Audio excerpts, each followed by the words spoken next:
13ویں سورت۔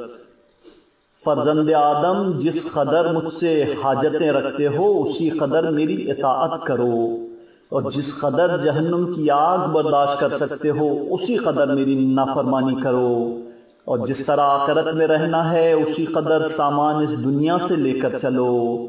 اپنی اس موت پر نظر نہ کرو جو دیر میں آنے والی ہے، نہ اس رزق کو دیکھو جو سامنے موجود ہے، اور نہ ان گناہوں کو دیکھو جو لوگوں کی نظروں سے مخفی ہیں۔ میرے علاوہ ہر شے فنا ہونے والی ہے۔ اگر تم جہنم سے اتنا ہی ڈرتے جتنا فقیری سے ڈرتے ہو تو میں تمہیں اس طرح غنی بنا دیتا جس کا تمہیں خیال بھی نہ ہوتا، اور اگر تمہارے اندر جنت کی اتنی ہی رغبت ہوتی جتنی دنیا کی ہے تو میں تمہیں دنیا اور آخرت دونوں میں نیک بخت بنا دیتا۔